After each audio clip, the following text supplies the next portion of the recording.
Ooh, what up, no? It is another Tuesday. This is Knockouts and Three Counts, and it is WrestleMania week. I am headed to Philly Thursday morning. I'm going to link up with tonight's guests, Mega Ran and the homie Marcos. We're going to talk about their new X-Men 97 pod and obviously a little thing called WrestleMania. But before we get there, I got to tell you about the homies over at Potter's Tree Service. If you're in the need for tree trimming, tree removal, chipping service, storm damage cleanup, walnut logging, lot clearing, all those good things, Potter's Tree Service is the place to go. Asa Potter and the boys will get you together. You don't need Hacksaw and Jib Duggan. Asa Potter will get you together. Make sure you hit that subscribe button if you're new here. Make sure you check out the sponsors and enjoy the show.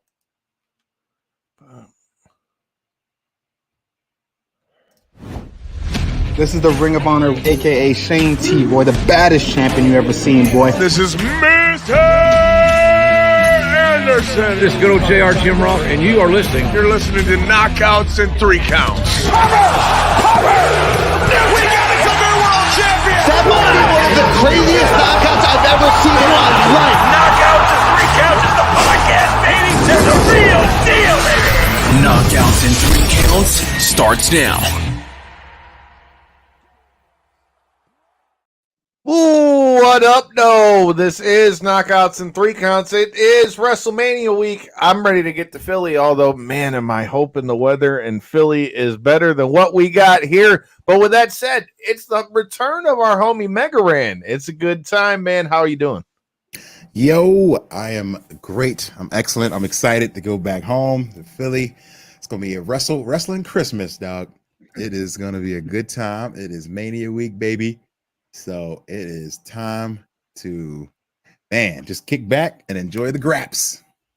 Hell yeah, man. I'm looking forward to it. Like I was telling you when we were talking earlier about doing the show, man, like this is one of the first years in a long time where I'm genuinely at the point where like I'm just excited for what's about to happen. Like I genuinely want to watch the show. Not to say that you don't always want to watch the show, especially when it's WrestleMania, but like they've done about as good a job as they've done in I don't know when, as far as getting you to be invested and wanting to see what's going to happen in the show. I'm looking forward to it. Corey, J-Bone, what's good, man? How you guys feeling on WrestleMania? Dog, it's the biggest week of the year. This is it. This is the Mecca. This is every wrestling fan. Actually, you don't have to be a wrestling fan these days. You know what WrestleMania is. You know what time it is. The biggest week in wrestling. We're here for it, man. Kyle, like you said, this might be one of the, if not the best WrestleMania coming up. Not a lot of things we've seen like this, man. So I'm pumped. I mean, hell yeah, dude. On my end, I talked about it on our last show with Lindsay Snow. I had brought up the fact that like you don't see this. The buildup of The Rock's return has been really brought to this boiling point, Kyle, like you said. I mean, you see like diehard fans like yourself that have made this trip year in and year out talk about how they're genuinely super excited to see this play out over this coming weekend. So, I mean, even as a very, very casual wrestling fan like myself, I plan on joining the event at J-Bone's house to kind of see what's good in how it all takes place, I guess you can say, over the weekend, man. It definitely seems it definitely, to your point, Kyle, it's a boiling point for sure. Seems Wait. Before we go any farther, it is now on video record. Did I hear you say you're gonna be at J-Bone's watching WrestleMania? Hey, if I heard such. Hey, what's the time? Just so we confirm. 7 o'clock on both nights. So at my place, Corey gets his own segment on the recap show. I need to get these details across. At my place, we like to do a little pre WrestleMania workout. So the adults like to meet in the kitchen. Let me finish. All right, the adults like to meet in the kitchen. We do our little 12-ounce curls before the show starts, which means bring your own curls. Yes. Wow. Okay. I need some. I'll have weights on hand for sure. There we go. We like to get that started before Mania starts, and then from there, dude, 6:30, we just get it going, dude. It's a party. Nice. Are we talking one night or two? What are we doing here? We got 2 nights, guy. 2 nights, man. I mean, depending on how you want to feel on Monday, you're welcome to stop by on Sunday. We'll see, but I'm gonna try to get the kids Saturday out. night's a party. Though, for sure. That's my intention is to get the kids out with me. So Cool. we'll see how it Ren, goes. just to remind you, this jackass self-admittedly doesn't watch a lot of wrestling, and if you look behind him in that setup over there, this son of a bitch not only took my money belt on the Royal Rumble, The money but has belt. kept it 2 years in a row and took the money. So Hey, he man. says he's not a wrestling fan, but somehow this guy keeps getting all the good draws when it Gets comes the time luck. for the We can't Rumble. beat him. We can't That's beat how him. it goes. That's always how it goes, man. It's like, you know, the beginner's luck stuff that like gets people into it. That's exactly what it is. So part-timers or fringe fans will get the most success out of it so that they can Wheeling and dealing, keep as they like watching. to say, right? Wheeling and dealing. Yeah, boy. I love Yes, it. man. sir. I love the comments. Keep them coming. Joey, all of you guys who are watching, let us know what matches you guys are looking forward to. But Rand, before we get to WrestleMania and all that stuff, we're going to be joined here in a little bit by the homie Marcos, who's also going to be with us in Philly. So you got to tell me, man, X-Men 97, you're already popping off with all the music stuff. Now you guys are killing it on an X-Men podcast too. So fill me in on that real quick. Hey man, you gotta stay diversifying your, you know, your goods and what you like. And you know, we're none of us are one-dimensional people. We love wrestling, we love, you know, MMA, we love boxing, we love all the sports. And then we also love a little bit of, you know, anything that's a throwback to our childhood. So video games, comics, and Marvel TV shows. So one in particular, X-Men 97 just came back. The show was amazing. And man, once I watched it, I was like, oh, I want to talk about this. And Marcos had watched it too. So we were like, well, let's do it. Let's pod. So we did one pod, and I got a shout out to our podcast homies, Geekscape. And they were like, oh man, let's partner up. Let's keep it going. It's only 8 episodes of the show. And if you're gonna do a post-show pod, then let's bring it over to Geekscape. And yeah, man, it's been really fun. We are hanging out in the top between 10 and 15 animation podcasts, which is pretty cool. Okay. Very nice. Very But nice. yeah, man, it is a great time to be a kid of the 90s for sure, because like all our cool stuff is coming back. Unless you're a Nickelodeon fan, then it's not a good time. But you know, stuff gets uncovered. But if you're a fan of Marvel, of comics and stuff, man, it's a great time for content. So here we are. X-Pod 97 happens every Friday. This week I think it'll be up by Friday night. We'll be in Philly doing it together, me and Marco. So that'll be fun. So yeah, we got 3 episodes up right now. You can type in X-Pod 97 and go and check that out. I like it. J-Bone, I know you watch a lot of that stuff too. Do you get down with the X-Men? Yeah, man. I haven't got to check out this new stuff, but I know it's there. So especially now I know Mega Ran's fucking with it. I'm gonna be checking that out too, man. That's some good stuff. That's nostalgia, baby. You know what I mean? I love when they bring back that old stuff like that. It just rewind. Like he said, unless you're a Nickelodeon fan, you don't want to be in that thing. But Yeah, I there's There's certain things that don't need to be rewound. That's for sure. But if I'm not mistaken, this is that X-Men cartoon that came out, like you said, during the '90s era, right? Yep. Yeah, I love that show growing up, man. I love that show. Yeah. Man, the comments are already popping off checking over out the here about comments, these dude. matches too, dude. I love it, dude. Keep them coming. What up, Chris? Checking in from Massachusetts. All right, we got to get into WrestleMania. So, Rand, while I get everything situated so I can get Marcos in here with us, how are you feeling headed into Mania? What are your thoughts headed into this show? Where's your head at? Man, I'm super stoked. I feel like it's going to be a great show that delivers. Mania has delivered, I think, the last few years for sure. I think with The Rock involved, it just took it up to another level. I mean, as we can see, like they're on like 15, 16 straight sellouts.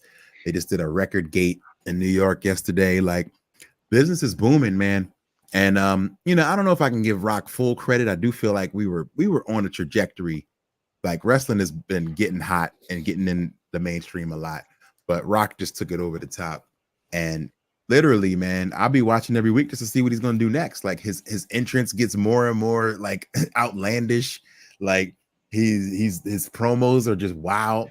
Like it's just been must see TV. So From the top down, I'm not a huge fan of the tag team match one night and then the actual main event. Like it's a little overexposure, I think, but it does allow The Rock to be in the action and not potentially get embarrassed. You know what I mean? Like, I don't know if he's got the stamina for a one-on-one match or things like that. So I like that about it, but I would love to have seen like Seth versus Drew get like cap off in the first night, or something like that.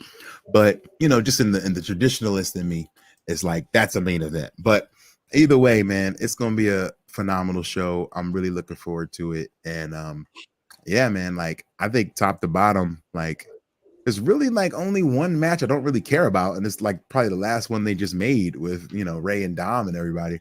But outside of that, like it's top to bottom, all matches I want to see. Can't argue that. J-Bone, what about you, my man? It's we've got a lot of people already popping off in the comments, and one of the first matches that people are already saying that they're looking forward to seeing, and they think that we're going to see some mystery in it. And if the suggestions that are in my comment chat right now are what we see, I'd be a very happy camper, because anybody that pays attention to our social media, I asked you guys, and if you're new here, make sure you hit that subscribe button and the like button and all those buttons. Make sure you check us out. This Thursday, we've got an interview dropping with AWA legend Greg Gagne, also one of the hands behind training Tiffany Stratton, going to be coming through. But we're talking about the ladder match here at WrestleMania, and I feel like that could be one of those. But in the comments, where I'm trying to find where Bree said it, but Bree said she hopes that we could see the Motor City Machine Guns. I would love to see that. I'm hearing that. That would be dope. So dope. I would totally be with that. So definitely a good one for me. Answer me, like I don't get to watch SmackDown a whole lot, but answer me this: like, so the teams are full, right? But the rumor is that they're going to just kick one of the teams out randomly. Is that rumor? Is Grayson Waller and Austin Theory are going to get booted? So did they win, like cheat or something to win? Like, why would they get booted? I don't think they cheat. Did they cheat? I don't remember. They didn't how the match cheat, played out. but they had like a cheap. They had a cheap victory. It was I'm trying to remember who it was that got involved. Joey Bree, since we're talking about this, remind me and refresh my memory. But see it, she's already mad. No, I'll be so upset. Man, look, we all know you like Austin Theory. We've got love for Austin Theory too. Austin Theory is a past guest of this show, so I'm definitely not going to hate on Austin Theory, but I'm just saying if we had to kick them out so that the Motor City Machine Guns could be in, I mean, I'm just saying I wouldn't be mad at it. But what if here's another I know one, you guys seen the Hardy what thing if, floating around the internet, right? That was the other one I was going to say.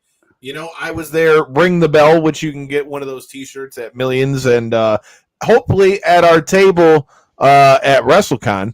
But yeah, dude, I think that would be a hell. See, you even said it yourself. You'd feel a little better if that's what happened. See, if the Hardys, the Hardys were there. Are we going with the Hardys or Motor City? Motor City, but I'd rather see see Hardys Motor get the City. bigger pop. But Right.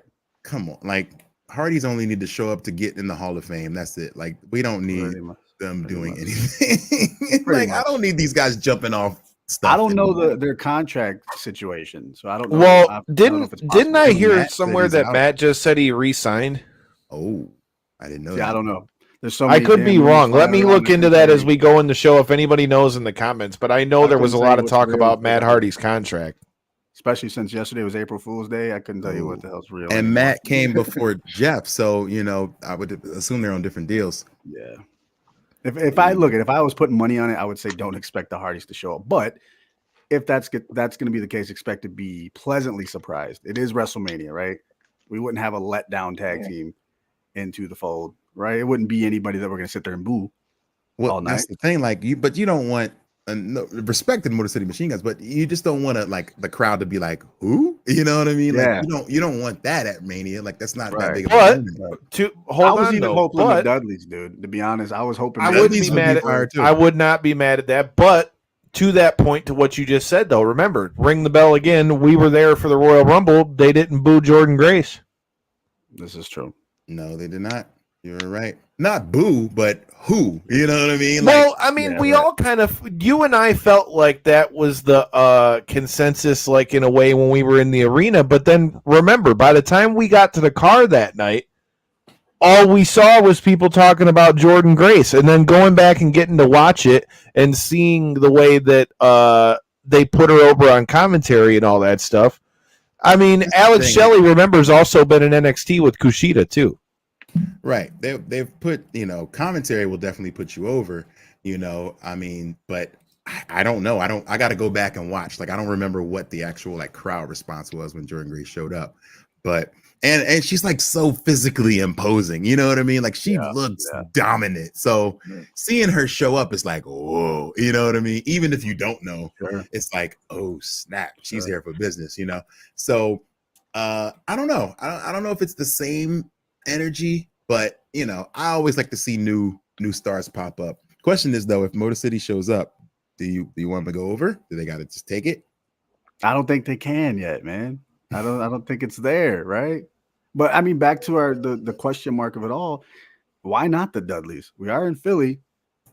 Yeah. You know what I mean? And it's got to be a WrestleMania moment. This has got to be, if you're going to replace a tag team, think about how big the Hardy moment was. It can't be any less than that, right? Well, he said, what did he made some comment about like, oh, if I wasn't under contract with TNA, I would work with AEW for free to help him out. He did today. So he implied like I'm under contract, but TNA and WWE work together. So, you never know. Like I said, dude, I would love to see it, but again, and we're talking about Bully Ray here, who we know if he was going to do something like that, dude, he would be one of those people that would keep that shit under wraps. Like I could totally see that being a thing and keeping that under wraps and not wanting to do that. Well, before we you'd never hear from him. Yeah, for sure. Right. Before we get to the actual WrestleMania card, we got to talk about some of the shit that we're getting into in Philly, bro. Like, Wale Mania is about to be lit. Year announces a special guest. Past guest of the show, Big Swole, is another past guest. We're going to see a lot of the homies down there. Tell me about some of what you're getting into, what we're going to get down to in WrestleMania week. Oh my gosh. It's getting crazy, man. Like literally from the moment I land, it begins, man. Thursday morning, this just announced, I get to drop an exclusive that I will be ring announcing at the Defy show during Mania weekend, which takes place, bell time is 11 a.m. And that is going down. It's going to be a great show. The Collective has a ton of events happening. So it literally begins the moment I land. Penn's Landing Caterers is where it goes down, 11 a.m. to 1:30. There's so much stuff happening. Progress is going on at the Collective. For the Culture is at the Collective. JCW versus the World late Thursday night. So there's so much happening. But then in between that, going to hang out with the homie, a fellow Philadelphian, the Blue Meanie. He's having Meanie Mania going down at McCusker's Tavern out in South Philly. So it's just going to be a bar kickback. So we're going to hang out there for a little bit, get the pregame going. And then we go to what's my main event of the evening, which is Wale Mania going down at what used to be called the Electric Factory. Now it's Franklin Music Hall. The lineup is incredible. If you've never been to a Wale Mania, it's hard to explain to people because like, is it just a Wale concert? No, it's not just a concert. Oh, is it like podcast? Well, yeah, but not just that. It's like a kickback. Well, yeah, but not just that. So there's everything happening that you love to see at a wrestling weekend. You'll be at a bar just chilling and turn around and bump into your favorite wrestler. Like it's that kind of vibe. So I can't recommend it enough. If you haven't got a ticket yet, it's probably going to sell out. So get to Wale Mania. That's just Thursday, man. Like I'm going to be done by the end of the weekend. I'm not going to have a voice, might not have a liver. It is going to be insane this week. I'm so looking forward to it, man. All right. So here's the $1 million question. Is Roosevelt's the dress code for that night? Are we rocking the Roosevelts? Is that what we're doing? You know what? I'm not. I'm bringing some Roosevelts. Shout out to them. I got a few new jams. I'm even rocking one tomorrow. I got it laid out here that I'm gonna throw in tomorrow. But I will be wearing probably several throughout my day, but since I have 2 events going on, I'm gonna be wearing one thing, at the ring announce thing at Defy, and then I'll be wearing something different. I will say this though, we're close to Easter, so my color is pink. That's all I'm saying. I'm going Mark Henry. Brett, all right. I'm going Mark Henry salmon jacket. Okay, I like it. The salmon suit. Yeah. Look, don't go turning heel on me, all right? We're supposed to be kicking it all weekend, and 5 days is a long time if we're going to be beefing. Yo, for real. But man, y'all got me excited thinking about the Dudleys in this match. Like I would, dude, it's popping in the comments, bro. Chris from Massachusetts saying the same thing. What up, though? Everybody checking us out from Mega Ranch channel. Make sure you guys hit that subscribe button. Don't miss this chat with Greg Gagne. But yeah, dude, the more I think about it, the more I'm leaning towards the Dudleys, man. I'm with it. Yeah, that sounds more realistic than the Hardys, to be honest. And Motor City's like, but we said it was unrealistic with the Hardys when it happened the last time, did we not? Like, dead ass. I literally said to the kid in front of me. Now, for those that don't know the backstory and are new to the show, WrestleMania 33 was like almost like the origin story for the original 4 that were on our show, me, Devin, Kyle, and Kevin. Because, dude, I went to WrestleMania 33 all by myself. I'm sitting there by myself in the seats. And I swear to God, I remember it as vivid as it was yesterday. I remember saying to the kid, there's no way that the Hardys are going to come out. And then sure as shit, man, I'm like, wow. That was insane. I looked like an asshole. Literally the night before, like 12 hours earlier, they had this brutal ladder match with the Young Bucks. And I did not think, no way. I did not think they were showing up and winning. Like, it was insane. Like, but that's what leads me away from the Motor City Machine Guns. No disrespect, but I just feel like it's a bigger Mania moment to bring back a Hall of Fame tag team. You can bring Motor City in on Monday.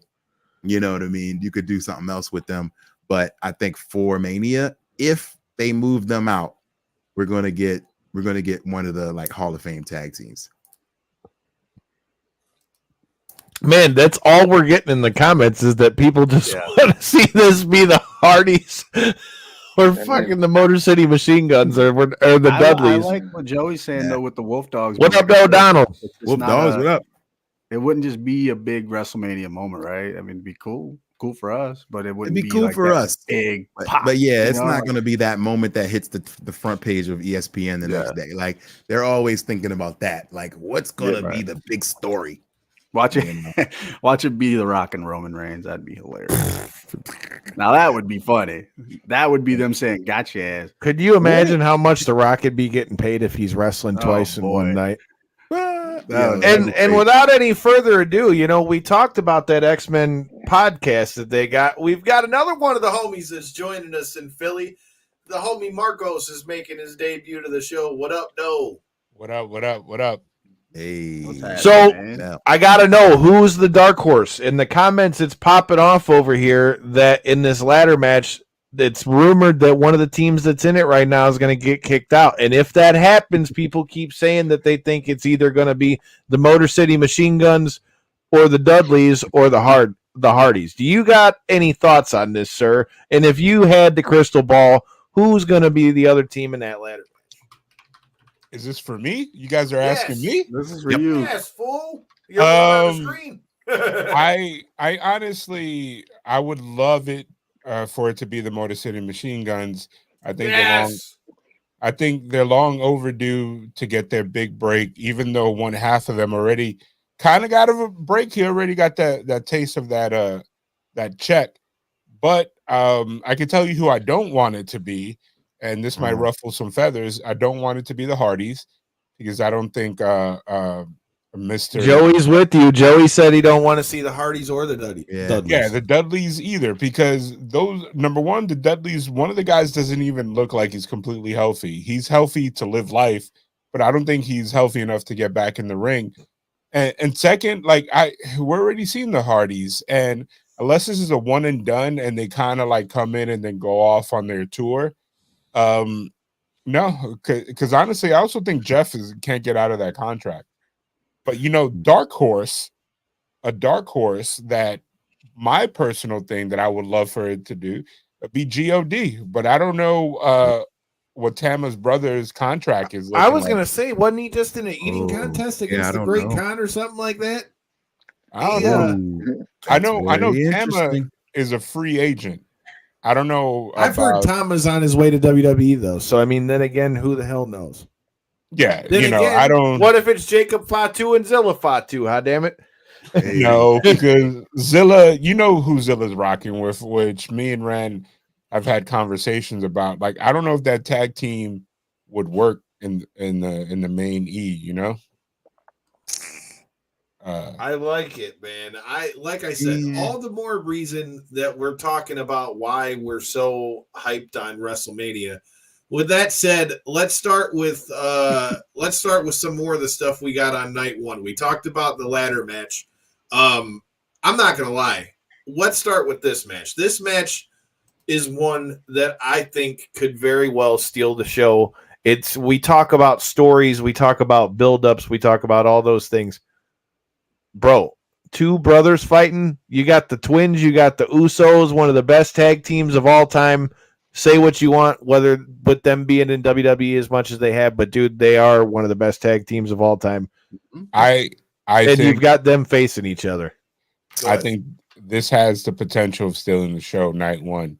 Yep. Outside of the of a couple other singles matches that are important, I think this one, honestly, if done right, we might see the end of the Usos, at least until they're in their retirement Hardy phase, you know?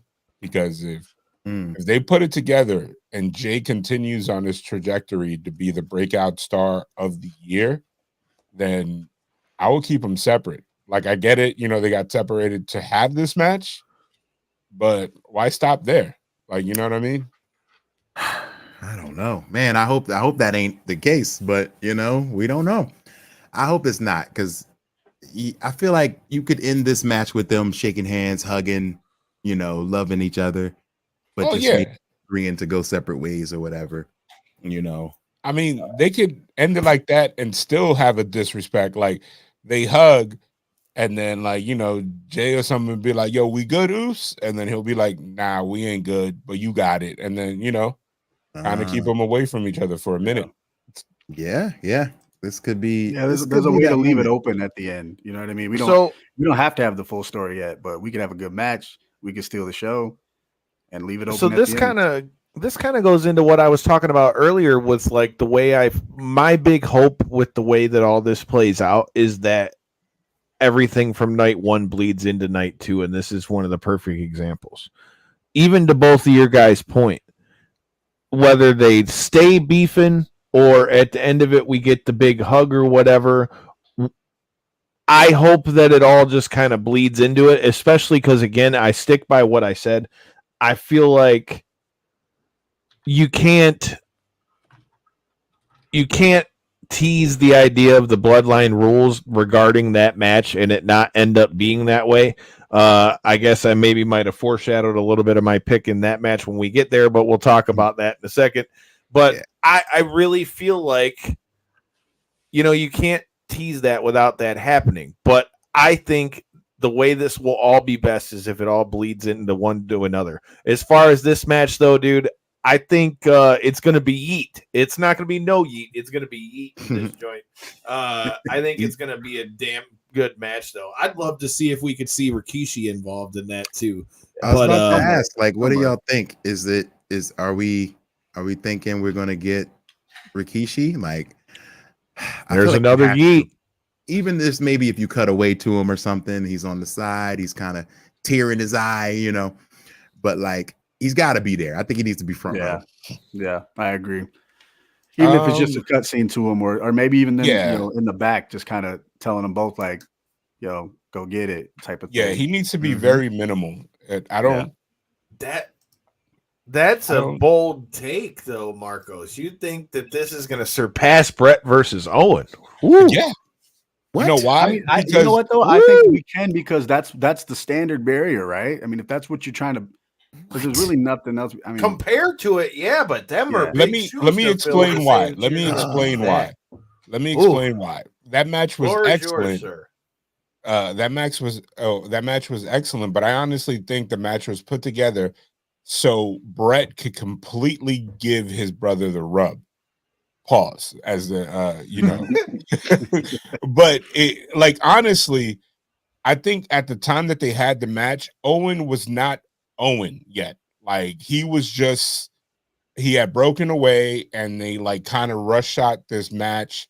I think he would have been better otherwise, if they would have kept it alone. But I think it was a one-off match. Yes, it was a technical masterpiece, but I think based on the fact, like, we were all in the building, me, you, and Rand, when they came out and opened up like Royal Rumble, that was an electric moment, and they didn't even do anything. Yeah. And it's like you felt it. And honestly, Brett and Owen did not give us that. It was kind of like one was a baby face and the other one was a heel. And I didn't like the fact that during that time Owen was portraying a chicken shit heel, which those are not, I don't like those. You know, it's a personal preference, but I'm not a fan of those. That's fair. I think that's fair. I get it. That he didn't play, but that's kind of what, isn't Jimmy the heel here? Like, I feel like, not to say they haven't necessarily, well, they've been, I don't know. I think that's a little bit good of point, and bias. it wasn't a one-off though, because they had that match Oh, in they the did have cage the after steel that. cage. Yeah, But right. It was not a but one-off. the main match, like, people referred to their Mania match over. But that's what they're comparing it to, just because there's only been, I think they say it's only been like, this is the third one or something like that. Matt and Jeff were the other one. Yeah. Yeah, and it's like honestly, both guys are talented. Like, if you take their move set, is the same move set. I don't think you could do that with any of the other two matches with the brothers. Like, if you think about it, they both have the same finisher. They both have the same setup moves. It's just one has a charisma that jumps off the scale compared to the other one. And it's not even their fault. It's the fact that one of them is booked more featured and the other one is still playing, the family first role. Right. Like, you know what I mean? Like, if they would have gave us, like, with Brett and Owen, the biggest thing that I didn't like is that if they would have given Owen a proper babyface run and have him face his brother when his brother turned heel, then you would have seen more nuance. But it was kind of like, all right, we want to put Owen over, and then he kind of made that a part of his character. But then after a while, they just stopped addressing it. It's kind of like he fell back in line.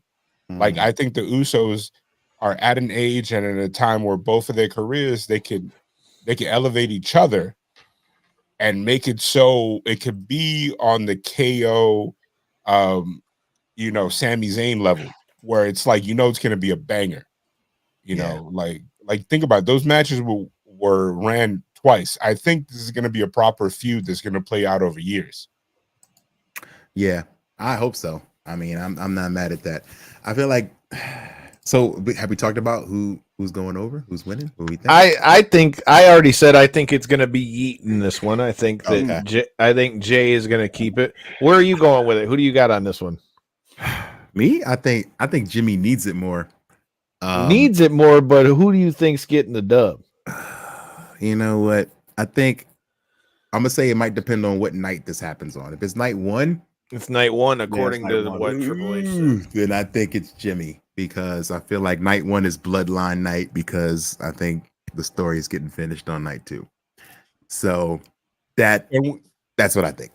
Can we talk about the elephant in the room? You're not talking about the meat in the sandwich. We're gonna get a triple threat. Between all three brothers, and that's never happened. At least one that anybody cares about. Wow. That'd be sick. I'd have to look that up. Yeah, I don't think that's ever happened. We haven't had a that'd be sick. That's gonna be sick. That would be nuts. Like, you know what I mean? That could headline a pay-per-view. Like, like, I look at when two people link up and have a match, if it could carry a pay-per-view. Back in the day when Brock held the belt hostage. Another Yeet, bro. It seems like everybody's going Yeet in this one. Like, but a lot of people are saying, like Brand did, that Jimmy needs it more. J-Bone, who you got on this one, bro? I'm gonna let him finish. You were saying something. Go ahead, man. I'm saying like I want to see Jimmy win because I don't think, and I think when it comes to wins and losses in the bloodline and any storyline that's directly with the bloodline, that it's part of the bigger story. I don't think it matters at the end. I think the only win-loss record that is truly going to be a big deal is what happens at the end of the main event, night 2. Okay, I can see that. So, God, that's just it's a coin flip for me, dude. I do think Jimmy needs it more just because of where we're at right now. Because Jay is potentially he's a main eventer right now. So, it depends on what kind of mood we want, right? What kind of mood do we want leaving night 1? Is it all bloodline? Because that's how you make them stronger, make them all win. Yes, but that's how you do said, it. This is it this is depends not on what we Endgame. want, right? It depends on what we want out of the bigger story. Do we want the bloodline to be stronger for Cody to defeat it? Do we want it to look like there's a light at the end of the tunnel that Jay wins? You know what I mean? It just depends on where we want to go. And I think that's the beauty of it. We can go any way. And I think all the of us, 2-night all thing. of I us mean, are going to be like, hell yeah. if But last I'm with year him. I is want to any, see that triple threat now. Now that I'm thinking about that, yo, for real, let's get that booked, man. If last year is any indication, and if we talked about, and there's been some talks where they say they want the WWE universe to feel like the Marvel universe. So if we're running that, I'm always thinking Avengers, because Avengers Endgame was like the perfect wrap up of 10 years of us, being invested. So this isn't as long, but it's very similar. I think night 1, like last year, we ended with the bloodline's down. It's over. Bloodline's going to crumble. And then night 2, the same thing again. So I think we flip it this year. We get bloodline rules, bloodline everything first night. And that's Infinity War. And then we get the end game happening on Sunday, which is I like that. I like that. Actually, I would do a little bit of a different caveat. Think about this. All the because outside of the tag match, the only bloodline match would be Jimmy and Jay, right? That could be a toss-up, whoever wins there, right? And then no matter what happens at the end of the night, you have The Rock, everybody just like dominate all the baby faces, close out the show with them looking unstoppable. Yeah. And then you know what? Night 2 comes around, Cody gets his victory. And then, if we're going the way Rand was talking about it, you could have The Rock looking at Roman like, bro, what just happened? And kind of have a moment. Do you guys remember when CM Punk took over the NXT faction that Wade Barrett was in? Yeah. Nexus. Well, he kind of came in and he picked up the thing and kind of looked and was like, he was like, all right, now I'm going to run this. You know what I mean? You kind of have the bloodline again, but The Rock in charge with new blood, and you could kind of give Roman the rest that he needs. And if you want, you can have them infighting, or you could just bring back Roman as a babyface, but still be him later on. There's so many ways that they could do this. This is probably good. We're going to talk about bloodline next year. It's going to be WrestleMania 41. Like we might, WWE is so good right now we might not even be talking about The Rock. Who knows? I'm with it. Corey, you got to pick on this one. Or are you going yeet or no yeet? Is Jay or Jimmy winning? I mean, like you guys have been saying, man, that brother relationship for it to finally come to a head, man. I don't know, man, but it's I would be. I don't know which way to go in my professional or less than professional opinion. I mean, it really is just like, I'm going to say yeet because it's just the way to go, I guess, right? But that being said, it really is interesting that the I guess, relationship and stuff like that is being brought to a forefront at the same night that the whole Rock thing and stuff is taking place. Come on, man. What if we had you and Brian scrapping it out, bro? You got a brother now. Hey. That'd be a good fight. I mean, Brian's a big, tall sumbitch, dude. So Corey wouldn't be able to use his reach. Let me tell you. I put it on my WrestleMania. Let's go, baby. Give him the pencil and ring the bell. That's all right. We got and this is just going off of what it says. This is on Wrestling Inc. I'm reading this. We've also got Rey Mysterio and a new member of the LWO in Dragon Lee versus Santos Escobar and Dirty Dominic Mysterio.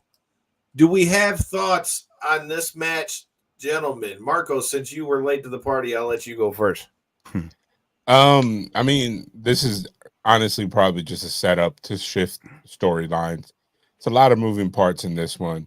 You got Dragon Lee officially joining, even though he's quote unquote been affiliated with LWO for like what seems to be the better part of this year. And then you get Dom, who's kind of like, this is like smart booking, because if Rhea goes away, Dom is going to still need to be a heater for somebody. So just put him with a Legado Fantasma, and then they move on. You know, they do a switch, and then they continue the dad feud. And then at a certain point, you know, you flip the switch on Dom, or you don't even have to. You flip the switch on somebody else. You give Ray the heel run and reunite with his son, which will be kind of interesting. It'll be a shot in the arm. You know what I mean? Yeah. Yeah, man. I don't know how to feel about this one. So before I give my thoughts, Rand, what do you think about this, dude? You know, I don't know a lot about it. I don't get to watch a lot of SmackDown. Like I said, I just catch a lot of highlights. But I've heard people talking about a possible double turn or a way to get some sympathy for Dom and turning, like maybe him getting kicked out of Judgment Day at some point, you know, leading to us feeling some sympathy for him. He comes back to daddy and they hug, you know. This has been the storyline that'll never end with Ray and Dom. So, you know, you break up to make up when you're family, usually. So I'm hoping that at some point, I think, you know, if you can get the crowd to boo, then you can get them to cheer. And, you know, I feel like the redemption of Dom is one that would be amazing to see. So maybe this is a seed on the way toward that. But we'll see though. I think Bree is right. This match seems thrown together. Yeah. Unfortunately, yes. How about the freaking like the moment where Ray is standing right next to Carlito and is like, "Oh, I got a partner." That other guy, not him. This one or this guy. It's weird. It's the Latino, you know, African American sandbox WWE style. But I get it. I guess a creative mind is focusing on the main storylines. I think the Bobby Lashley and this Legado Fantasma LWO storyline is going to get pushed to the forefront just after WrestleMania season, you know, when they get to flesh everything out. I think these smaller feuds are what the WWE runs on in the off period in the summer that gets them, you know, to the potential of being major WrestleMania matches. So, you know, it's a payday match. And I'm always happy. Everybody get that check. You know what I mean? I'm with that. You know, because on Monday we'd be sitting here talking about why wasn't Dom on the card, or you know what I mean. So it is a match that was thrown together, and we want Dom on the card. He deserves to be there. He worked hard. He's the biggest heel in the company. So it is thrown together. I think I agree with Bree. It's thrown together, but we need him there. And what better counterpart? You got to boo him. You need him. Who do you got then, J-Bone? I'm taking Dom and Legado del Fantasma. Let's go, man. Yeah, I think Legado Fantasma, like, they're a good group. Like, there's talent in there. Like, you got to think about, I think all three are second generation Mexican royalty. Like, you know what I mean? Mm-hmm. Like, and then you got Dom in the mix. Like, I think this is the first time there's going to be 4 guys outside of Mexico that all their dads are Hall of Famers. You know, and they're not using masks. They're killing it. Like, if you go watch their matches, their stuff in NXT, like, you know, with both factions, it's pretty good. Okay, so this is kind of hinting on some of what my thoughts are on this whole thing, and I'm gonna put it like this.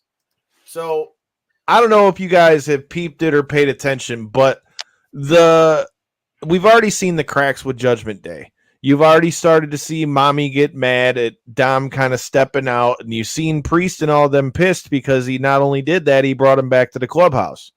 I feel like this match is going to continue to kind of put cracks down the Judgment Day. And that's why I'm going to disagree with you guys as far as to who I think's going to win. I think that Ray and Dragon Lee are going to get the dub in this one, and because Dom loses in this match, I feel like it's going to further kind of drive that rift down it, because they were all kind of pissed about, oh, why'd you go do this without, talking to anybody? Why'd you not consent with me? Like when he went over there and showed up, and Rhea's like, oh, why didn't you say something to me before you went over there? I feel like all that's going to happen. I think eventually, to the comment, I think eventually Dom and Ray will eventually have their big reconciliation thing at some point. But Dom's obviously still one of the hottest heels they got in the business, but I feel like this is going to further kind of lead to the split of Judgment Day. Not necessarily meaning that they're going to break up at WrestleMania, but I think it's going to further like kind of make that crack a little wider.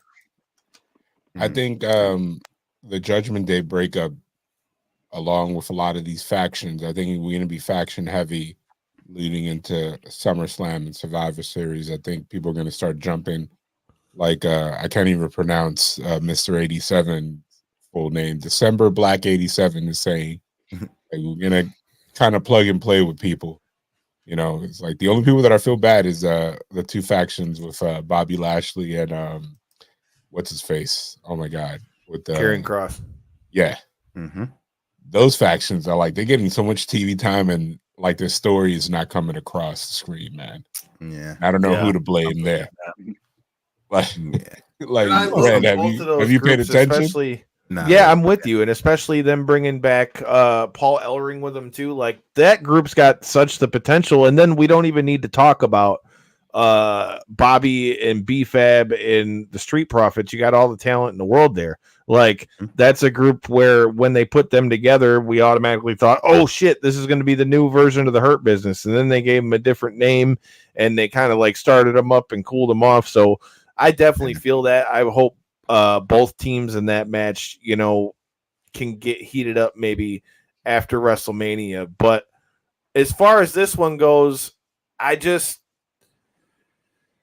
like I said, I think that it's going to just further drive that wedge as far as the Judgment Day goes. All right, as far as the rest of this night one goes, we've got Sami Zayn versus Gunther for your Intercontinental Championship. And I'm not going to lie, man. I'm really hoping, and I was hoping on Monday, especially with what happened, that somehow this would like put Chad Gable into that match. Yeah. Because especially after getting to chat with dude while we were in Tampa, like I think a lot of people are behind him to do something as far as a single. I really do.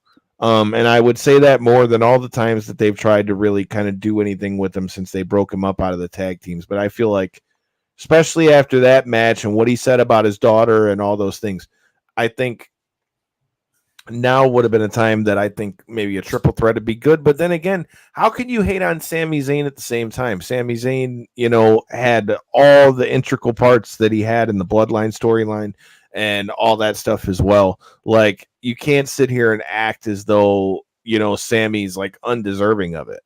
I'll make my pick first, I guess, but I think Gunther obviously keeps the title, but I really hope that we see some kind of interaction from Chad Gable. Then again, who knows? Maybe Chad Gable helps Sami Zayn so Sami Zayn can win the title, and that's how we get Gunther towards the world title. I guess I'll do around the world on this one. J-Bone, who you got? Long story short for me, I'm taking Gunther. Let's keep that reign going, baby. Let's keep that reign going. It's going to be a good one.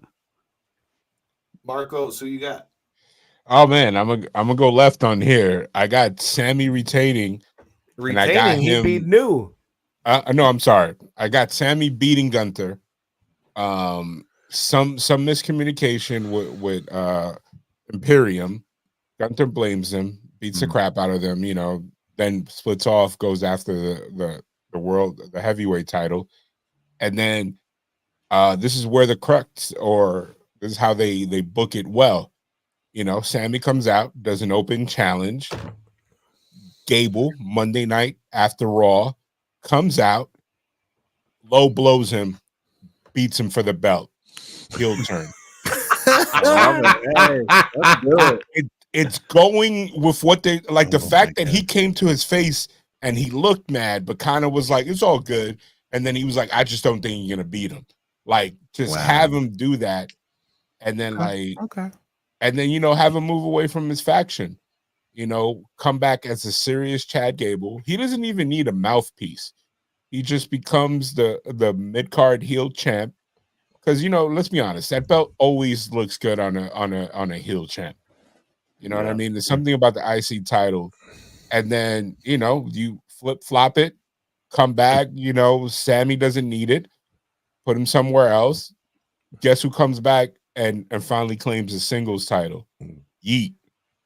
That's how you book it, baby. He said, Wow. book it. Let's go. Give him the pencil. What you got, Rand? Man, he done booked it all the way to SummerSlam. I ain't mad at that at all. I want to keep the reign going. I feel like I'm with J-Bone. I want to keep the reign, but it's probably time for him to move into the main event picture. I've been saying that. I would say, but then not against Roman. Roman's very protected, so is he. But if I'm saying that, I think what's going to happen, I think Cody and him is a great program to go through the next year with. There's a lot of great programs that can happen with a different champ, with a different world champ. So yeah, I could see. I don't know, but Sammy's such a lovable loser. No disrespect, but he'll make you believe. He'll make you take you to the end, and then and he won last year. He got a dub last year with the Usos. Got the big win. I think. So yeah, but I think if I had to pick, I say yes. Sammy gets his moment. Wow. And then think about. But then but it has to be some shenanigans. You got to keep Gunther strong. Yeah. And then think about the next pay-per-view that's around the corner. Think about the next pay-per-view. They just announced it today. The Clash in the Castle. Yeah. Gunther, before that, they're doing Cody. France. So they're doing Backlash in France. So we're in Europe. So you know what I'm saying? Cody and Gunther. Look at Cody and Gunther, and then when he's healthy, Punk and what's his face? Punk and Drew. Yeah. I was gonna say Drew's got to be a big part in that show. No, I'm hoping Drew's champ for that show. You know what's crazy? What's crazy though is none of this works if the tribal chief retains his title. I don't think he's going to retain. I think I don't mean to segue too quick, but all I'm saying is we ain't getting Gunther there if Roman retains. You know what I'm saying? So, I mean, Roman ain't gonna show up for Backlash regardless. He wouldn't show up. He wouldn't be on that show. How about I think we get an IC title main event. How about this? Since we kind of flip flop the picture, what do you do with the Money in the Bank? What do you do with anything? You got that, like I said, with the cracks with Priest, bro. I'm telling you, they're already. I feel like they could play it into somehow of a thing where they're Dom keeps kind of doing his own thing away from what Judgment Day is doing. And that could be that on one side, and Priest says, I've spent so much time looking out for Judgment Day and Judgment Day business and all this stuff, but I'm Senor Money in the Bank. You know what I mean? It's time for me to start worrying about winning world titles. I think if they lose the ladder match, then I think he cashes in. I think and this is funny. This is funny, and again, because I don't know why I sit and think about random stuff as I'm driving and everything. Yeah, so watch out if you're on the road with me. I could see Drew winning. I can see him taunting CM Punk. I can see Priest's music hitting. CM Punk coming in, low blowing Drew or something. Drew loses. Drew is livid and goes on a tear. You give Priest a mini run. Somebody beats him for the belt and then gets fed to Drew in one of the European shows. And that's how you take care of everything, because they said something about the new rule, which they haven't really talked about, but I remember hearing it at the pay-per-view, is you have a calendar year from the day you won Money in the Bank to use it. Yeah. So, damn, you think they would let him expire, let it expire, or somebody else screws him up? Like, yeah, I don't think they're gonna, like, if it was anybody else, the fact that Priest is such a good worker and he's so over. He's like one of the biggest non-masked Hispanic superstars that are out there, and he has it. He's money. It's just one of those situations that it's just not the right time. Mm-hmm. It's basically how the situation Drew was in last year, the Clash at the Castle or whatever, where it's like, man, we can really put the belt on him, but this will mess everything up from here on out. So I think Priest gets a mini run. I don't think they're gonna go over and give him a messed up, because they would have done it. They would have done it. How many times he tried to fail a cash it? He's gonna win. Okay, I know we're spending a lot of time on this match, but I had a fantasy book. I didn't know we were going to get to this part at this point of the show, but I fantasy booked the hell out of this already, and it was real quick. I'll try to make it as quick as possible. Go ahead. I got. Okay, so we got Seth the night before. They're going to get their ass whooped. Seth's really going to get beat up bad, and Drew might help in that. When Drew and Seth go at it, Seth's going to be that guy. He's going to be fighting up, getting his ass whooped the whole match. Somehow he's going to pull it off, or go back to Seth Rollins cash in on Brock and Roman. We're going to see that again with Priest on Rollins, kind of bringing it full circle. Like, hey, you did it to somebody else. We're going to do it to you type thing. Maybe Priest wins the title at Mania and sets it up for Drew and Priest. Seth kind of moves on out of the picture. Maybe that was my fantasy booking. So that's where I'm going to go with it. But I think I'm not mad at that. I'm not, but like, where does CM Punk go? One of those two guys. He said he wants to go with Drew at some point. So I mean, and he's still got to finish healing up back because Drew technically ain't going to lose that match. So that could implement Drew against Priest at some point. Yeah, I think Punk comes back for whoever's not champ yet. I don't think he goes for the belt straight away. I like it, and I agree with that. You got to rebuild him back. Can do a grudge match. No title needed for that. Yeah, you don't need a title. Man, so many. I'm kind of with Donald.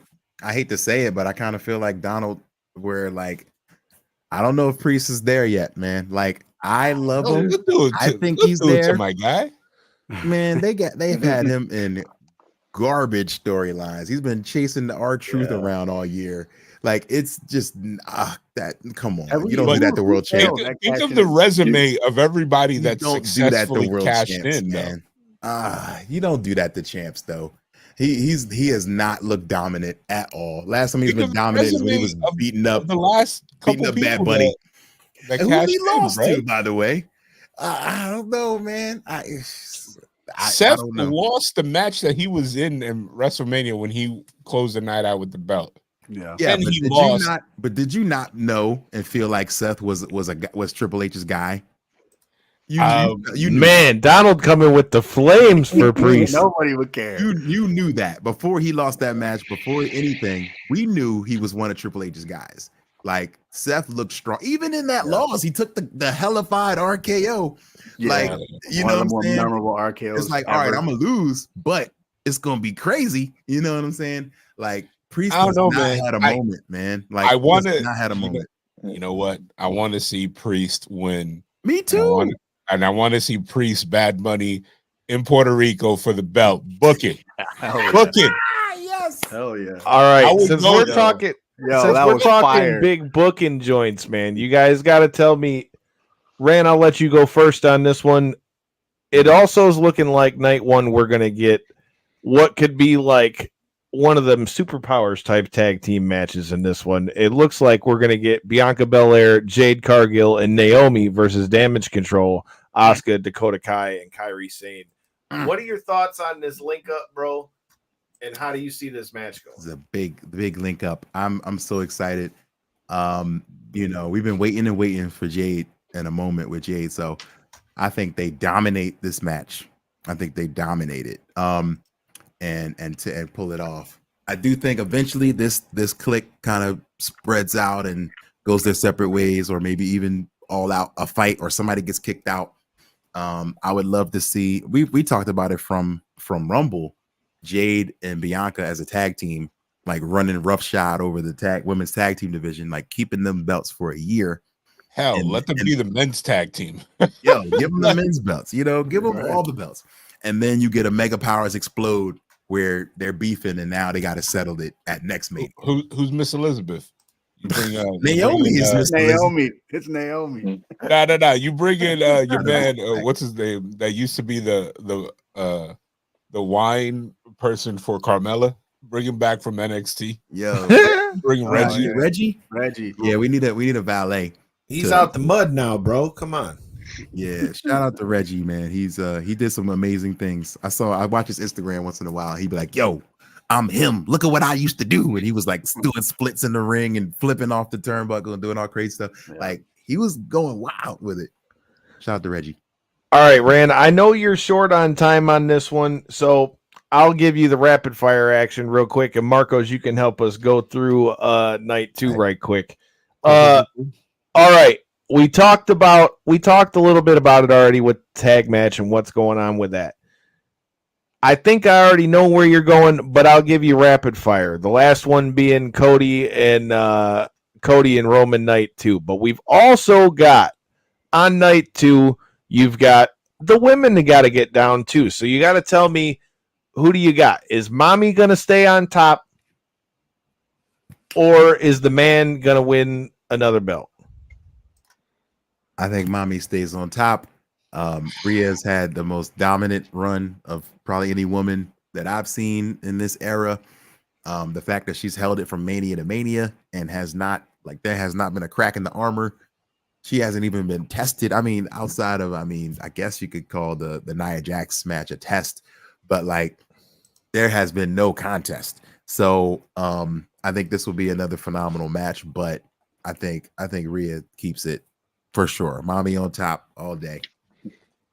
Okay, so Mommy on top. I think I tend to agree with you on that one. But, all right, how are we feeling about Bayley and Io Sky on this one? Bayley. This is the most telegraphed ending of any match in the last 5 years. Bayley wins. This is no question. The entire storyline has not been done well. Like we called the turns, we called the wins, we've called the losses. Like to me, it just hasn't been booked well. But I do want to see Bayley have her moment, but it's been such a slow, obvious build to me, where it has been Stevie Wonder sees this coming. Like, you know what I'm saying? I was at the show. We were like, okay, so all right, Dakota turns on her today, and sure enough, Dakota turns. Like it was so obvious. Like everything has been happening so predictable. So if it stays with predictability, Bayley gets her moment. I just hope it's a good match. They give them some time and they let them go, because I feel like Bayley's been disrespected this whole post Royal Rumble win situation. It's been all about Cody and the bloodline, and they haven't really given her storyline the proper time. And but yeah, I hope they get a good 20 minutes to just go at it. All right. It looks like you've got for the United States strap, you got Randy Orton, Kevin Owens, and Logan Paul. Is Logan Paul going home strapless in this joint? Oh, for me, no. I think Logan keeps it. He's the money. The money's in the chase, which is why for the longest I've been thinking Cody was going to lose again, because I was like, nah, you got to chase the bad guy. But I think Logan is the perfect guy to have that belt and be chased by your favorite people. So yes, I think he holds on to it. He does something crazy, something that makes us not hate him as much. And he takes some crazy bump. He does something wild, but I think he holds on to it. All right. Is Seth holding on to his title against the crazy Scotsman, Drew McIntyre? No. Burn it down. Drew's been so overdue for his moment. I went to Mania in where was that? Tampa. Was that 36 when he fought Lashley and lost, freaking basically tapped out to the Hurt Lock. And I did not expect that. And I was like, yo, like this man has not been able to hold this title in front of people. He deserves his moment. And this is it. This has been the best Drew we've ever seen. Like he is killing it. I don't know who's writing his tweets or whatever, but he is fire. He just can't miss. He is Seth Curry from the logo right now. So if he loses, that's a crime against humanity, dude. I would be if he loses, he's leaving. Yeah, that's it. That's it. That's the only way. If he loses, that means he's out. He's AEW bound. Drew Galloway is all elite. Oh man, you heard it here first. No, because WWE is not going to let him not have a no compete clause like AEW did. So that's not going to happen. But all right, that brings us to the main event. Since I know you got to run, I want to hear y'all's thoughts on this too. But I'm gonna give you the quick and dirty answer. The whole time I was like, man, you got to keep. I love the chase. Like I think the money is in the chase. But you can't let down another stadium full of people again. You can't. The whole story last year was, oh, it's too soon. He hasn't had any adversity. Cody hasn't been through anything. You don't debut one Mania and then win the main event the next year. Nah, Cody has been through it all, and he's come out smelling fresher than ever. And he is the guy. Like he's the purest baby face of this generation. Of baby faces. He is the whitest of white meat, the purest of baby faces. He has driven snow. And I'm worried that the fans will turn on him in 6 months, but that's not important. I think what's important is crown that man. Like this dude, the first one to show up, the last one to lead a building, a good guy to everybody. He is the face of the company. Like crown that man. That's all. I mean, and for what? Like you hold on to him to pass Hogan on third place on this record that is never going to be broken by Bruno. Like there's nothing else to do with Roman at this point. Ain't nobody else to fight. Give that man a rest. And somebody said the next Hulk Hogan. Hopefully, like all the positives about Hulk Hogan. But yes, he really is the all-American hero. Like this feels like prayers and vitamins all over again. And in 2024, they said that couldn't work. And it's working. He is such a white meat. You know what I mean? And it works. Like this dude ain't got to cuss. He ain't got to yell. He's just passion and just being a good person. So you have to support that, and you have to give it to him, because at this point, I think they thought, oh man, they're not gonna love Cody this long. Like I really think they thought that. They're like, they're not gonna love him this long. This is gonna fall apart.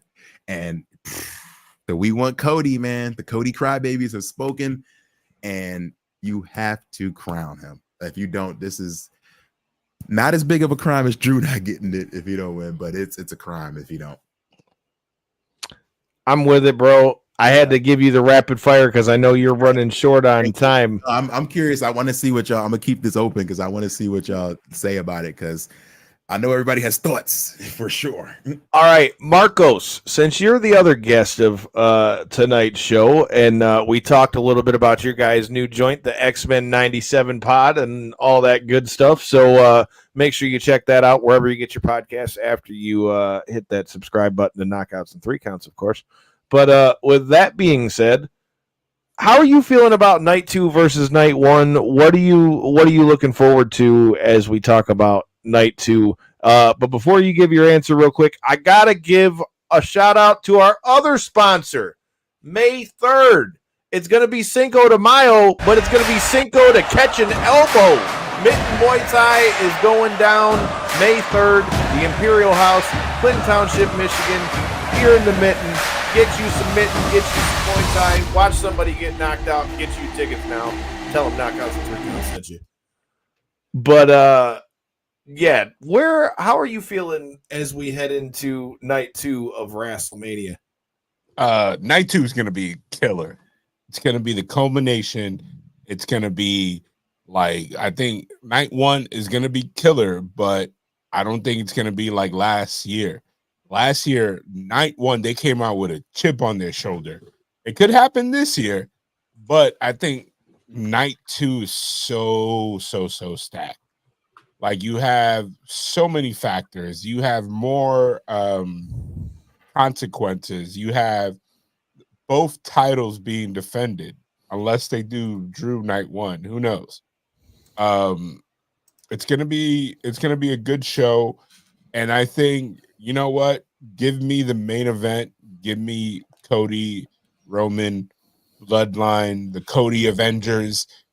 Just go over the top, cut people's match times. I don't care, because I think it's going to be a spectacle that people are going to be reeling after, and then Monday is just going to hit harder because we're going to get the quote unquote season premiere of the WWE, which are going to hit us with more surprises. And so, Marcos, you're coming, right? Yeah, supposedly. Come on, man. We gonna be in there. I'm gonna see the Raw after Mania and the SmackDown after Mania because they're headed to the Mitten. It's gonna be a hell of a week in this bitch. But I think DJ stays. He's there for a little bit, man. I don't see his he's schedule. There for a little bit. I don't see his schedule filling up. Like, I think he's doing everything deliberately. I think he wants the time to be able to go between WWE and his football company. And then, he doesn't have a franchise right now. I think, it's a fun time to be a WWE fan. I think last year, in the beginning of the year, it was a fun time to be an AEW fan. Now it's really a fun time to be a WWE fan. They're like running on all cylinders. And it's like, even when they make mistakes, their mistakes fall in the right place that they're able to seem like they planned it. You know what I mean? It's like, I'm excited. This is the first time I'm excited for every match. Even the thrown together matches, like they could like LWO versus Legado Fantasma, like these guys could all go. Like, if any of those guys were in an indie show, they can main event. Like, they're not slouches. So don't think because it's a throw together card, it's like top to bottom.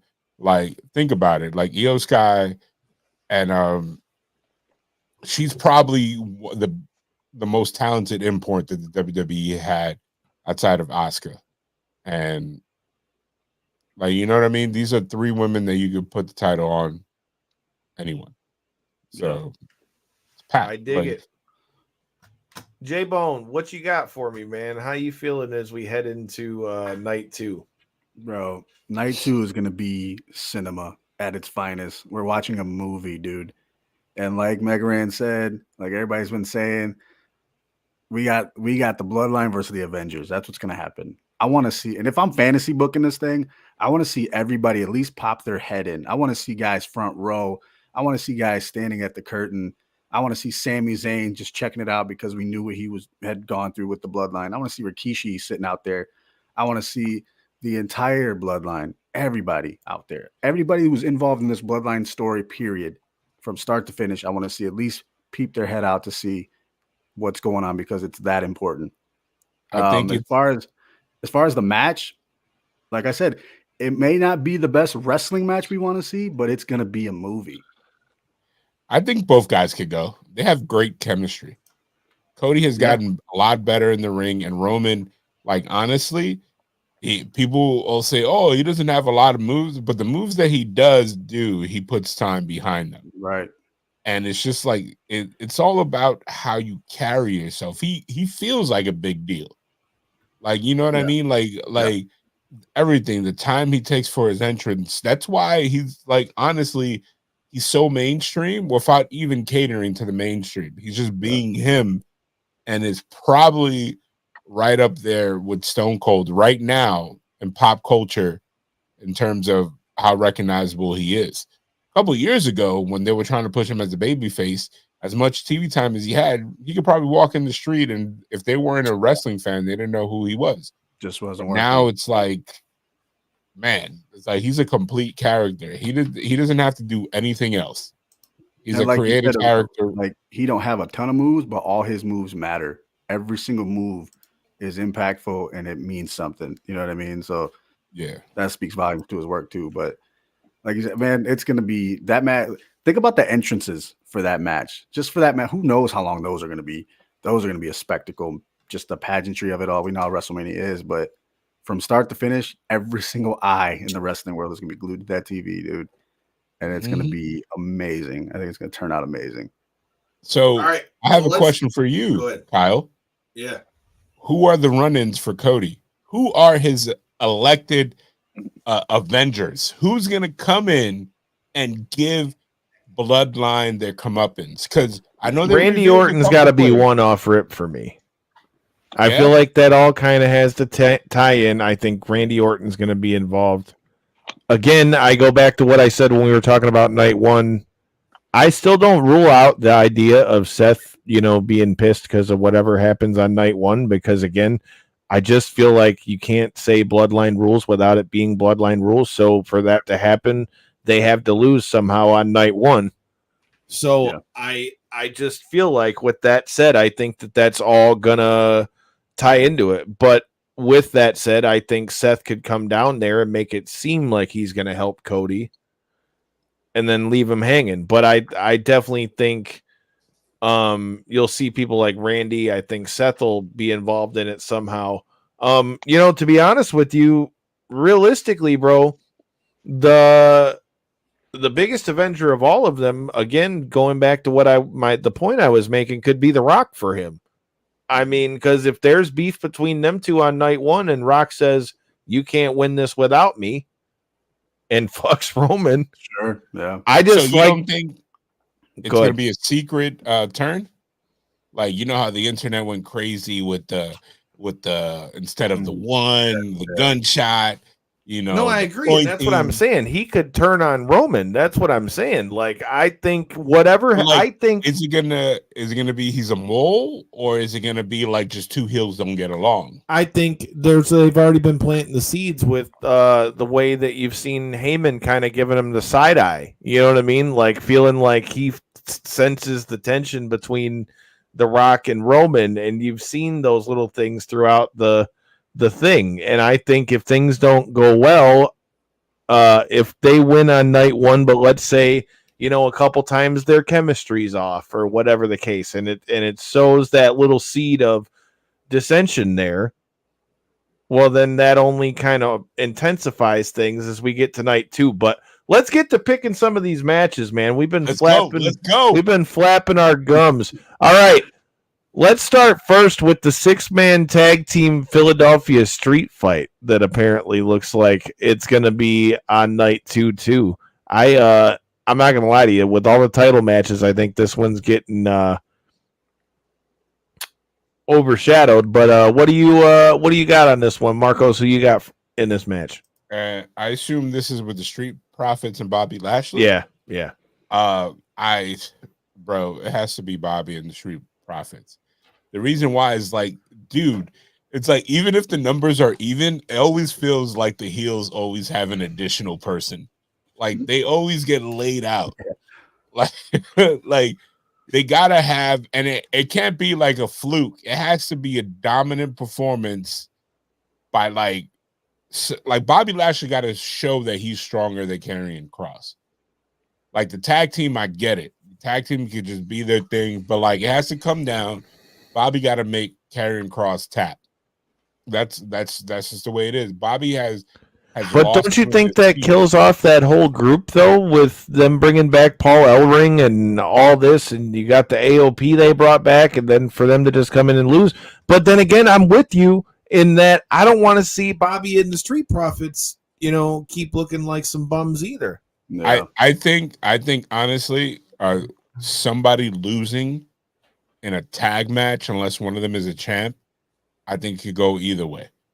You know why I don't think it kills it? Because you have to do the Bobby Karrion Kross program now as faction leaders. I think this all leads to some kind of cage match. At War a certain games. point.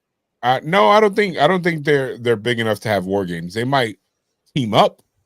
I think the war games this year is honestly, and this is just off the top of my head, is going to be Judgment Day versus LWO with Dom on it. That's war games for me. I can see us getting there. You know what I mean? And then the women's war games is already there. We already know what that's gonna be. Like if everything stays together, it is. J-Bone, what do you think in this one, bro? You got the 6-man. Do you got the Street Profits, or are you going with Karrion Kross in their group? I'm taking the Street Profits and Bobby Lashley, man. Wasn't it last year that Bobby Lashley didn't even get on the card? Was that last year? Yeah, I think that was so. Like a big deal. Yeah. So look, it's his comeback year at Mania, dude. He deserves it. The Street Profits do too. I mean, they've been playing great roles, man. So I don't like Kyle, like you said, I don't want to kill off that group. You know what I mean? I don't want to make it to where we're killing them off. But as far as getting the victory, and I think it needs to be Bobby pinning Karrion Kross, or at least making them tap, something like that. But they'll get to it in a way that we don't make that faction look completely weak. But as far as a win, Bobby Lashley and Street Profits is my pick. Because like agreeing with J-Bone, like if you think about it, that's how they lead to major pay-per-view matches. Like having the leader beat like somebody on the tag team. You know what I mean? Yeah. Like we've already seen this. Like it was like when Gunther was facing Chad Gable and his faction. Like, you know, Chad Gable made one of his guys tap. He never made Gunther tap. Like, you know what I mean? Like, so I think in a pay-per-view, it's not necessarily, I don't think win and losses count anymore unless it's a title match, honestly. Like if it's a feud put together, I think everybody wins. Look at Jay. Jay didn't win the belt, but he literally has been on fire since.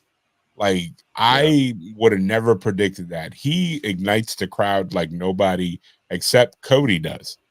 So I don't know, man. Like they can continue it. I like it. All right, next match that we got on here. We talked about it briefly with Megaran, the triple threat for the United States title.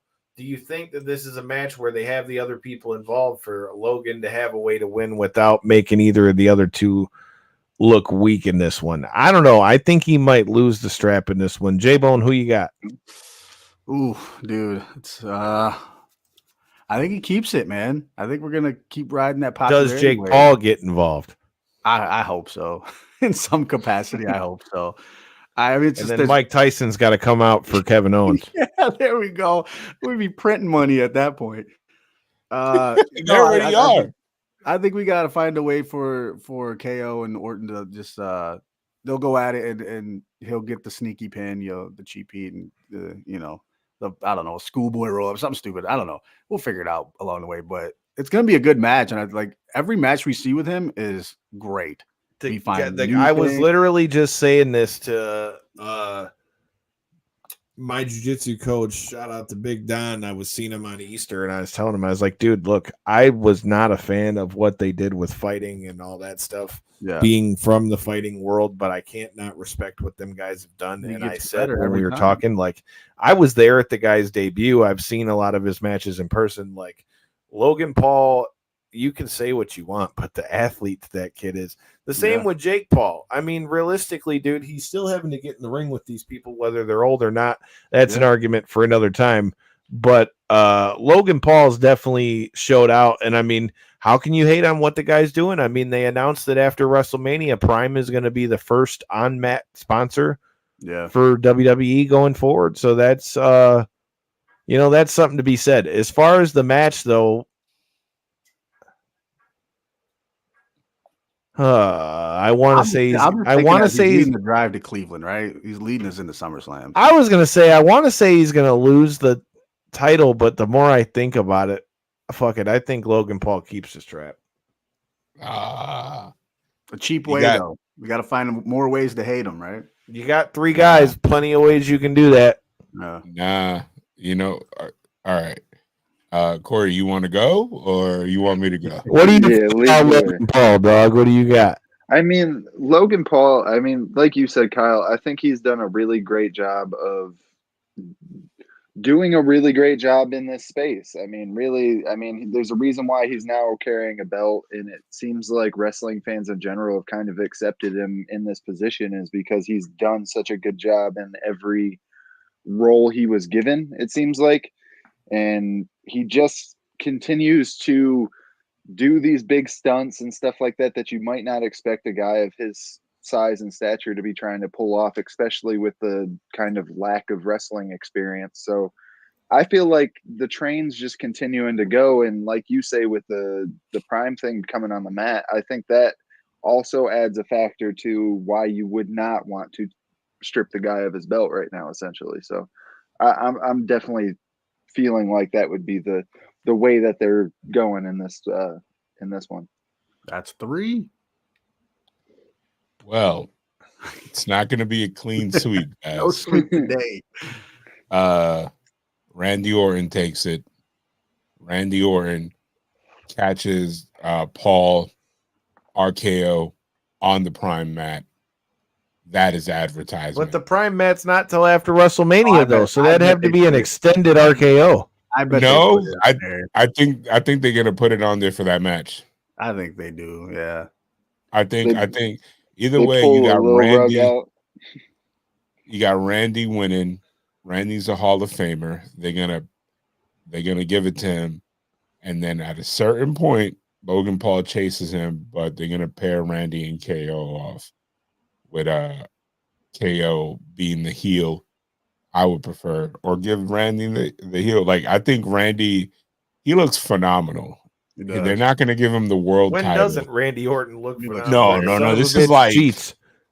Like, no, this is like even. And no, I'm not saying he does steroids. I'm just saying the guy always looks like $1 million. Just for clarification, like he looks better than bald Randy Orton. You guys remember bald Randy Orton? Oh yeah, the IED. Yeah, like he looks better than that, and that's crazy. Randy's here to stay. I think you have more money and more eyes. Logan Paul beating Randy in Cleveland with his brother coming out to help him cheat. You know what I mean? And then you move on from there. I don't think Jake is gonna appear because he's busy training for Mike Tyson, and they got to sell that. And I don't think WWE's in the business of promoting another fight company. But they're homies with Mike Tyson, though. They would help Mike promote some. Promote some shit. When it comes to Jake Paul already showed up in Saudi. I understand. I understand that, but this is before the merger, man. Like, now that they're with the UFC, you think that they're not thinking about that even more? No, because Jake Paul Jake Paul is not out there trying to work with the UFC. Else he would have crossed smashed in an MMA cage completely against the UFC. Yeah, like think about that. I think if you have Jake Paul move into the space, I think it's after the Mike Tyson match, and then Jake Paul will do I agree. But I mean, who knows? Maybe that'll be because he gets knocked the fuck out. But speaking of title matches and things, we got one more before we get to the title match. What do we think about LA Knight? Yeah, about him against the Phenomenal One. I AJ think Styles on this one. Low key, this is going to be the match that people think is going to suck, but it's not. Go back and watch their old TNA stuff. Those guys could put together If you think match. this match is going to suck, you have no clue. No, but I'm talking about the people that don't know the history. No, I agree. That's what I'm saying. If you're going into this match as one of those fans, and then the WWE, it's funny because they can literally just go, what do I have on this top shelf? Let me put this together. Oh, you remember that main event that people went crazy over at another company? Here it is. Yeah. Even better on a bigger scale. Like, I'm waiting for the GM to be 100% good, and then you're going to see AJ versus him. You know what I mean? And then, like, there's so many matches they could do. Like, quietly, Friday Night SmackDown has become TNA Hall of Fame day. Like, you know what I mean? Like, they have so many guys on there. And they have what's her face, Naomi back. Think about that. Like so many matches that they could put together, and if by some reason the Motor City Machine Guns come, they're gonna go to SmackDown, and then it's kind of like, bro, it's like you have every single person that did anything in TNA in the early to late 2000s that that matter. True. Like, true. All right, But J Bone, what you got? Or you Not- made your pick in this one, didn't you? I didn't. I'm sorry, I didn't hear if you said who you got or not. That's why I asked. AJ Styles. Okay, so you think AJ wins? I feel like LA Knight's got to win, but J Bone, who think- you got? Bro, I'm glad you guys pointed out the fact, because when I looked at the match card, I was actually around other people and they're like, oh, that one's kind of whack. I'm like, according to who? Like, that is going to be a banger match, dude. LA Knight and AJ. I'm taking AJ because. Wow, really? I so hard for you to make that pick. Hard take. It is a hard take because I like LA Knight. I'm LA Knight guy, but it's a constipated AJ Styles. I think AJ Styles is going to take this one. I didn't hear what you said. What'd you say? I said that's a constipated take, but I don't even know why I said hard take. I meant hot take. I don't know. Don't listen to me, guys. It could be hard and hot. It's getting late. It's getting late. But yeah, dude, I think LA Knight's got to win this one, dude. Like, I think they've cooled him off a bunch. I feel like he's got to win this somehow. Like, AJ is cemented at this point. AJ can lose and it doesn't hurt him. I feel like LA Knight's got to win this, or at least let there be some kind of bullshit finish so that it can keep going, post WrestleMania. If I'm picking one, I think LA Knight's got to win, but I wouldn't be shocked if this gets drug out a little while. I don't think LA Knight wins. The simple reason is because I don't know if you guys noticed, every time DJ shows up, they minimize the exposure of LA Knight because of all the accusations of him biting DJ's character. So yeah. Like, That's I don't know. I think this is gonna be a good match. If you haven't seen it, just Google AJ Styles, Eli Drake, and you'll see the table that is already set for what this match is going to bring. Yeah, dummy. With that said, all right, we got all title matches the rest of the way through this one. We all said that we think Bayley's got to pretty much beat Io Sky on this one, so we already have kind of talked about that. But the one that we haven't really gotten to talk a ton about is Seth Rollins versus Drew McIntyre. How are we feeling about this one? I feel like, obviously they said Seth was hurt. I think Seth's going to go away for a while, but I think Drew's got to win this match, no? Like, I thought he's cleared. Didn't he wrestle a couple times yet already, or no? He's wrestled a couple times, but I mean, they were saying how he was hurt. I mean, even if he's doing better than he was, I'd imagine he's still hurt to some degree. But I don't think. Go ahead. I don't think he's going to take off for surgery, but I also don't think he's going to retain because it's bigger than him at this point. Like, I was talking to Rand about this on a personal level. He did what WWE asked him to. He became the inaugural champion. He elevated that title, even though people gave him shit for it. He elevated it, and now it's going to be defended at WrestleMania against probably one of the hottest heels in the industry right now. That's not Roman Reigns, because Roman is just a complete superstar right now.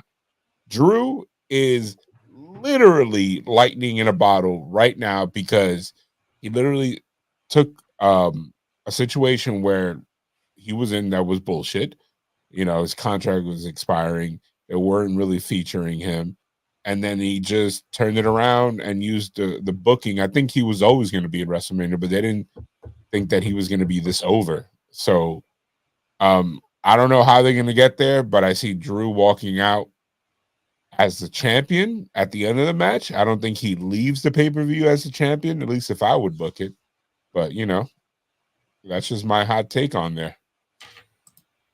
All right. I think we're on the same booking scheme here, man. We're booking the same show here. But I'm the same, dude. If you ain't getting like he said, Drew's lightning in a bottle right now. If you ain't getting it right now, you ain't getting it where it's at later on. So I think he wins the match. But if he doesn't leave the pay-per-view with the belt, we already know that cash-in is coming. But as far as that match goes, if anything, everything goes as planned and there's no interference, no nothing like that, I think Drew wins this because he needs to right now. This is the time for Drew to win. So that's my pick. And then if I want to be a super fan, Kyle, for a second, I'll book this WrestleMania 1994-93. Have CM Punk be like, after it's gonna be so much overbooking. Have CM if Priest cashes in and wins, have CM Punk pull a Hogan and be like, "What's up, brother? You want to go now?" And the end of the bring out a ref and have CM Punk win. Literally, I'll take you right now in my street clothes. Yeah, literally, I didn't punch a guy. I just choked a guy a little bit with my arm thingy on. I'll take you right now. Yeah, he does something. That's called the Terminator arm.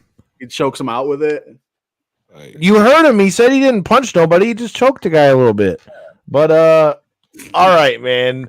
I ain't shit. I would love to book it. If I can book it, I'll be like that. And then when Punk is walking back to the top, just have John Cena just hit him with a chair and have his own ref. 24/7 titles back, bitch. For the one night. Oh man, that would be the greatest thing ever. All right, that brings us to the match that everybody's talking about. Everybody's, got their thoughts on, got their opinions on, got all them thoughts on. So, all right, we got to talk about the main event in Cody Rhodes versus Roman Reigns. Corey, you're going first. Who you got? Do you think? Remember now, bloodline rules, we don't know if that's going to be in play, but I think as most of us said, we feel like bloodline rules is going to be how this plays out. So, is Cody going to finish the story? Or are they going to say, hell no, we won't go? As somebody who was bitching about this earlier on my long ride home from work, I need a damn vacation, and somebody else that could use a damn vacation is Roman Reigns. He's been sitting atop of the throne, one could say, for a very long time. And to all the fans' points, it very much seems like now would be the time for a Cody kind of takeover. I mean, it seemed like that was kind of in the books already for what was going to take place last year. Like Rand had said earlier before he had to dip off, it just seems like that's been, maybe they weren't expecting it to last this long, for the train to be as popular as it is, but it seems like with everything that's taken place between him and The Rock on the lead up to this now matchup that's taking place, it's just like, it seems like the cards are all kind of falling in that direction where it seems like that's the right move. I mean, you gotta eventually pay that Cody one off. That's how I'm feeling. All right, Marcos, you're up next. Is Cody finished the story, or is it hell no, we won't go? Oh, he's gonna definitely finish the story. I think the beauty and the art that's gonna happen at that match is how we get there. Like, we could overbook it, have so many people run out, or we could do simple. For all we know, bloodline rules will be in effect, but then Cody opens the show hot backstage and cuts a Cody-esque promo and plays on Roman Reigns' manhood and be like, hey, if you can't beat me one-on-one, you're not as good as you could say you are. Fight me for real. And have him in the locker room and be like, hey, check this out. I know we said we were going to go out there and do this. Let me do this alone. And then The Rock says, whatever, I don't care what he says. We're going to make sure he retains. And then somehow. You better care what The Rock says. And then somehow we get there. There's so many ways that they could go. They could have a number of different players. I know the one thing that's gonna be awesome is one of three things is gonna happen. I think Cody wins, and both of them. Either Cody wins, Cody and friends come out, they overcome the odds. Nobody actually helps Cody win, but they stop him from being, double teamed or anything. They give him the fair match he deserves. 2, Cody wins, and it's an implosion of the heels. 3, in all three scenarios, Cody wins. 3rd, Cody wins. Cody and friends, help him. At the end, there's a bloodline implosion, and we kind of get the same thing that happened the night after Raw when Shawn Michaels lost and had to go away. In this scenario, Roman leaves. Rock comes back night after WrestleMania, said we're reevaluating until I say so. We got some new members. You bring in everybody from the islands that just got signed, whether it be Jacob, whether it be Tama, new blood, keep bloodline presence there. And then towards the summer, when you actually need Roman, because I don't think Roman was going to Europe at all. I don't think win or lose, he's not going to those European pay-per-views. He doesn't need to. Then you bring back Roman and start pushing them back to the forefront. That's my hot take on that. I think Cody ends the night as champion. I don't know if they're gonna do a feel-good moment. I think they should. And I disagree with Rand. Rand said that he thought he wasn't gonna be a great babyface champion, that people might turn on him. I think Cody has different sides. I think we're finally getting the Cody Rhodes that people wanted. Past guest of the AEW. show, Human Tornado. Uh-oh.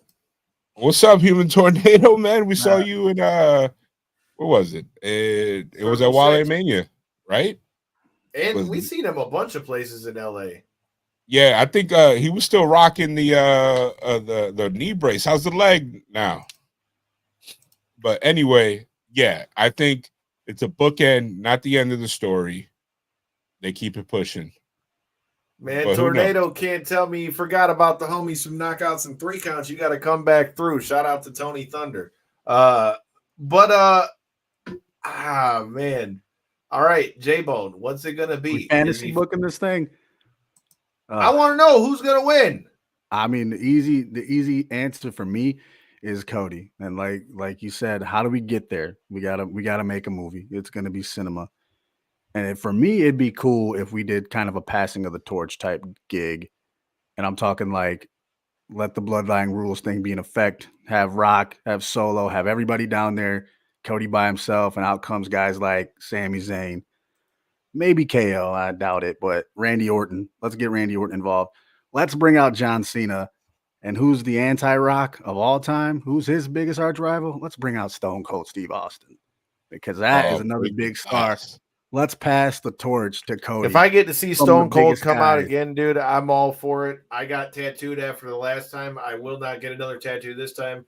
Would that not be the biggest passing of the torch, though? From Stone Cold, John Cena, let's pass it to Cody. That'd be their kind of nod, like, okay, Cody, take the reins, quote unquote, pardon the pun. Take the reins into the next generation. Take 24 over, and you're the new big baby face of the company. That's if I was booking it. But if he had the potential, simple answer, Cody's gonna beat Roman. Let's go. We're gonna get that feel good moment, like you were saying, though. Last year we didn't get it. This year we're holding babies up. You heard it out here. Human Tornado Thursday in Philly. We're gonna be in Philly with the homie Mega Ran, and we're gonna be checking out Wale Mania. Having to get a couple of drinks in this joint. If you're out in Philly, make sure you hit that subscribe button so you can check the boys out. But man, we've been talking for a long ass time. It's WrestleMania week. Marcos, you didn't get to come in the beginning and talk to us a little bit. Didn't get to talk a little bit about the X-Men pod. Before we get out of here, let everybody know where they can check out the X-Men pod. Your thoughts on you can check out the X-Men pod 97. Me and my amazing co-host Mega Ran is available where all fine podcasts are. You can check our social medias. I'm at the Sunset Kid 56. Of course, How many Mega sunset Ran. flips have you hit? Huh? How many sunset flips have you hit? None. Sunset Park is where I'm from in Brooklyn, New York. If you know Brooklyn stand up, Sunset Park all day. Yeah. So check us out. We're gonna have so much fun, man. A couple more episodes to work. I think we're gonna film one or tape one at a certain point tomorrow or Thursday. Who knows? But we're gonna be out new episode each week. Check out our current one with Cam, aka Seahawk on Twitter. I appreciate y'all having me on the show, man. Hopefully this is one of many. Hopefully I won't be this long-winded. I was just tired. And when I'm tired, I ramble. It's a late one, man. It's a late one. Yeah. It's all good. Hey, man, I got to get up early to go try not to go postal, but then I'm headed to Philly. But that's not all of the action that we're bringing to you from Knockouts and 3 Counts. Make sure you guys hit that subscribe button so you don't miss any of it. Again, shout out to our sponsors, Mitten Muay Thai. Shout out to our sponsor, Potter's Tree Service. This Thursday, 9 p.m. Eastern, we still got you covered. I might be in Philly. I might be having a good time at Wally Mania, but this Thursday, if you tune in right here on this channel you're watching right now, you can check out our interview with Greg Gagne. Yes, that's AWA legend Greg Gagne. We talked to him about Remco Toys and a new toy line they got coming out there. His new podcast with Magnum TA. Stay tuned for more about that. And also training the likes of Tiffany Stratton, what he thought about AWA versus WWE and all kinds of things. And even Greg gave us his thoughts about this year's WrestleMania. You got to make sure you check that out this Thursday, 9 p.m. Eastern, right back here on YouTube. If you guys are new here, make sure you hit the subscribe button. If you're watching us on any of the other platforms, make sure you hit the follow button. And if you are in Philly, make sure you check out our homie, the Human Tornado. And all of you guys who are watching from Mega Ranch channel, we appreciate y'all. Make sure you hit that subscribe button, not only for us, but for the X-Men pod. Until next time, in the in-between time, watch out for the pod. Peace.